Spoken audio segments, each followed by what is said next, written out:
Assalamualaikum warahmatullahi wabarakatuh. Salam sejahtera untuk kita semua. Semoga sehat selalu sahabat Rockpool dimanapun kalian berada. Selamat menunaikan ibadah puasa bagi yang melaksanakannya.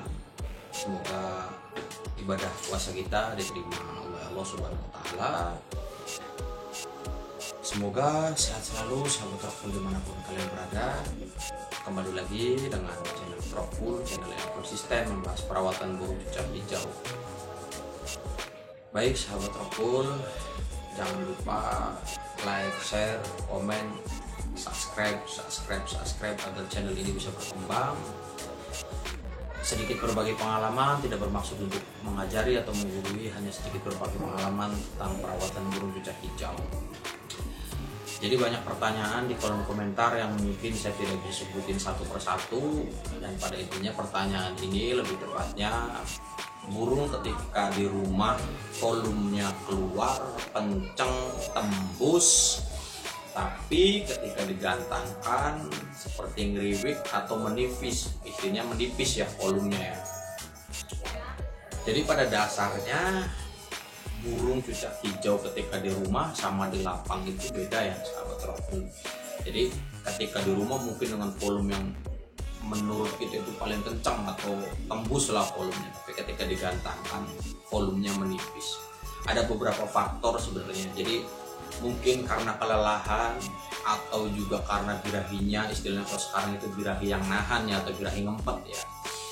Ada juga mungkin kalau di rumah kan burung kita sendiri, jadi kedengerannya kencang volumenya, tapi ketika di lapang ketutup sama volume yang lebih kencang lagi ya. Jadi pada dasarnya sebenarnya tergantung perawatannya. Artinya perawatannya itu yaitu tadi, mungkin ketika di rumah itu kedengarannya volumenya itu kencang ya, tapi ketika di lapang itu kayaknya nipis gitu. Jadi pada intinya ada beberapa faktor ya, yaitu tadi yang saya sebutkan, mungkin karena birahi yang nahan empat, atau juga bisa juga kelelahan birahi yang naik. Jadi pada intinya volume burung cucak hijau itu bisa karena sudah dari bawaan lahirnya dengan peta suara yang kurang bagus, ada juga yang mungkin karena birahinya nahan jadi volumenya tidak melepas gitu ya istilahnya. Terus bagaimana bang caranya? Jadi intinya kalau untuk meningkatkan volume itu ya, intinya kita bikin gacor dulu. Artinya kita bikin gacor itu ketika burung itu sudah gacor, otomatis dia saban hari bunyi. Jadi pita suara itu apa ya istilahnya, pita suara si burung hijau tersebut itu sudah terlatih. Kalau sudah terlatih itu karena sering bunyi, artinya kan kayak otot-otot yang bergerak gitu istilahnya, akhirnya bisa mau ngebongkar, ngebuka mulutnya gitu kalau saban hari gacor gitu kan istilahnya. Pita suaranya itu sudah keolah, artinya sudah istilahnya udah kayak kalau kita orang itu olahraga gitu. Jadi sudah makin kesana makin kencang, makin kesana makin kencang. Bisa juga dengan rutin embun, bisa juga dengan jemur, atau juga bisa dengan diumbar. Itu bisa menambah volume ya istilahnya kan. Sekarang juga banyak kayak vitamin atau stamina di kios burung untuk meningkatkan volume ya. Tapi balik lagi, artinya balik lagi itu karena karakter si burung atau bawaan lahirnya si burung, pita suaranya itu bagus tidak, atau intinya bawaannya. Mungkin kalau misalkan kita sabar ya, atau kita teliti, mungkin bisa ada perkembangan istilahnya. Kalau untuk saya pribadi, saya lebih cenderung menggunakan jahe ya, artinya jahe, kunyit itu ya mudah-mudahan nih. Tapi tergantung karakter si burung cucak hijau tersebut, artinya kita jangkrik. Kita kasih lah ukuran cepuk yang lumayan gede, cepuk mandi lah, atau enggak cepuk yang seukuran segini lah, itu cepuk intinya. Lalu kita potong-potong jahe, kunyit, terus kencur ya. Lalu kita masukkan jangkrik berapa biji, 20 biji atau 10 biji. Nanti ketika kalau kelihatannya sudah agak gemuk, otomatis si jahe atau sama si kunyit itu sudah dimakan. Lalu kita kasihkan cucak hijau, biasanya minimal 1 jam lah kita taruh di tempat yang ada isi jahe, kunyit, kencur. Lalu kita potong-potong, kita taruh di wadah itu, kita masukkan jangkriknya. Tapi di belakangnya itu kan ada kaki yang panjang yang biasa dia lompat, itu kita potongin dulu itu. Lalu kita masukkan, biarkan dia makan jahe, kunyit sama kencurnya itu secara rutin juga lebih bagus. Artinya kita tidak memaksakan kita masukkan ke dalam jangkrik istilahnya. Setelah udah dicerna jangkrik kita baru masukkan ke baru kita kasih cucak hijau. Kalau perawatan seperti itu pun cukup bagus. Ada juga mungkin dengan kunyit sama jahe, kita kasih gula pasir sedikit, kita kasih seminggu sekali atau seminggu 2 kali, mungkin itu juga bisa meningkatkan volumenya ya. Dan untuk ketika misalkan di lapangan burung yang tidak mau lepas volumenya atau nahan, biasanya saya lebih cenderung dengan sebelum berangkat kita mandikan terlebih dahulu ya. Artinya dimandikan terlebih dahulu.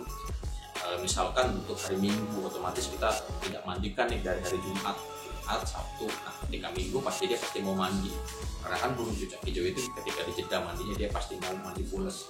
Kalau untuk yang birahi nahan ya artinya ketika di lapang dia nggak mau lepas, cuma ngiriwit, biasanya nggak tembus volumenya.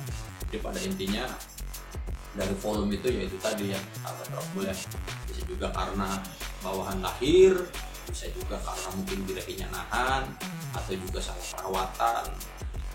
Itu tadi untuk menangani burung yang ketika di lapang itu tidak lepas volumenya atau mungkin nahan birahinya. Istilahnya tergantung dari perawatan kita ya untuk menyiasatinya gitu. Jadi pada intinya itu tadi ya, mungkin karena birahinya nahan jadi kayak ngeriwit istilahnya, tidak lepas gitu karena birahinya nahan seperti itu. Bisa juga dibantu dengan kencur sama temu kunci, bisa untuk istilahnya melepaskan birahi-birahi di burung cucak hijau itu. Temu kunci, kencur kita tumbuk, kita ambil airnya, kita kasih bisa dengan madu ataupun bisa kita dengan gula pasir, itu cukup lumayan lah istilahnya ya. Ini hanya penunjang ya istilahnya balik lagi dengan pola perawatan si burung cucak hijau tersebut. Pada intinya ya itu tadi pola perawatan keseharian yang harus kita benar-benar detail lagi, kita pahami lagi karakter burung kita ini gitu. Istilahnya kebanyakan burung yang ketika volumenya di rumah bagus, tapi ketika di lapang nahan, biasanya birahi ngempet atau birahi nahan ya. Bisa juga ya kita mandikan atau kita kesehariannya mungkin kita sering embun atau kita ablak. Kalau saya pribadi ketika birahi nahan atau birahi ngempet, istilahnya saya gantung di teras siang malam di situ, tapi kita tutup pakai rodong, istilahnya rodongnya separuh, jadi kita mengurangi interaksi kita sama si burung itu. Bisa juga kita dikurangin extra foodingnya, mungkin bisa juga kita ganti dengan pepaya. Tapi intinya gimana caranya burung itu birahinya nggak nahan, atau istilahnya masih mending birahinya itu meledak sekalian istilahnya, atau kembung melet gitu kan, udah ketahuan kelihatan gitu. Kalau nahan itu mungkin kayak kita nih burung wah enak nih, tapi ketika di lapang beda ceritanya. Baik, itulah sedikit berbagi tentang pengalaman perawatan burung cucak hijau. Jangan lupa subscribe untuk channel ini. Assalamualaikum warahmatullahi wabarakatuh.